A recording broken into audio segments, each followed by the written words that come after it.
他现在晚上打呼吗？不会。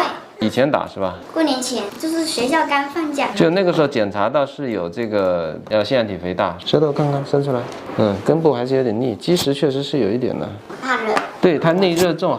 睡也冒汗。他积食内热这种情况呢，是需要去清热的，包括他大便的问题啊，他内热他不能够正常的通过大小便去排出去，所以他就会积在里面。然后呢，一感冒的时候，他那个热气马上就趁机而动，歘一下就冲上来了，他马上腺样体肥大就打呼了，就鼻炎了，就流鼻涕啊，或者有些时候甚至流黄脓鼻涕这样子，这就是他内热导致的。相当于呢，这个宝宝的身体里面它有一个内奸，平时呢就给你捣点小乱，让你出点汗啊啥的，但是一旦有外敌来的时候，他就在里面又作乱，内外夹攻，你这一下子身体问题就爆发出来。那等到这个是吧，你用一些什么西药或者是什么抗生素或者是清热什么解毒的药，把这个外敌给它打退了以后，这个烧退下来了啊，炎症也消了，它又安静一点。但如果你不去彻底的消灭它，它就永远时不时要搞你一下，一有大的动静，外面的动静越大，它的动静也越大。因为你现在没有外敌，我们现在就集中精力把它内在这个东西给它清一清，就是这样子。平时也容易感冒，是不是？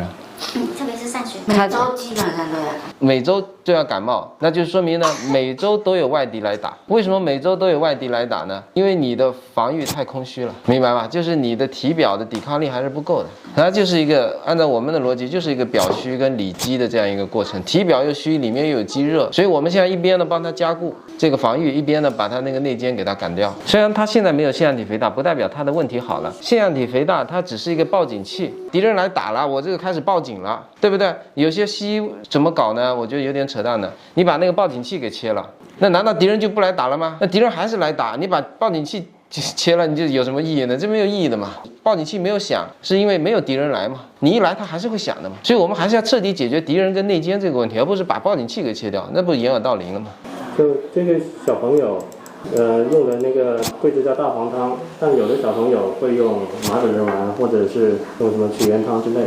它就是这样嘛。麻子仁丸，你是一个纯阳明病，没有其他的兼症，所以他一般来说这种孩子呢，他精力很旺盛，他的内热很重，但是他没有那么容易感冒，他纯粹就是内热重，纯粹的阳明病。像桂枝加大黄汤，它就是一边又容易感冒，就是有太阳病的基础，一边里面又有积热，那就桂枝加大黄汤。那曲原汤的话呢，主要是一个单纯针对它鼻窦炎的这样的，或者是有一些腺样体肥大也可以理解为鼻窦炎，都是这鼻窦里面有热嘛。你腺样体肥大也是因为有热有痰，它把它给刺激大的嘛。所以如果它只是单纯针对，其他什么症状都没有，都不明显，那我们主要以针对这个为主的话，就可以考虑用曲原汤。不是主要在那个大便这一块。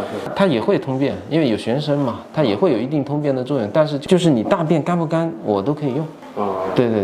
所以就你有没有阳明病我都可以用，但是就针对这一块。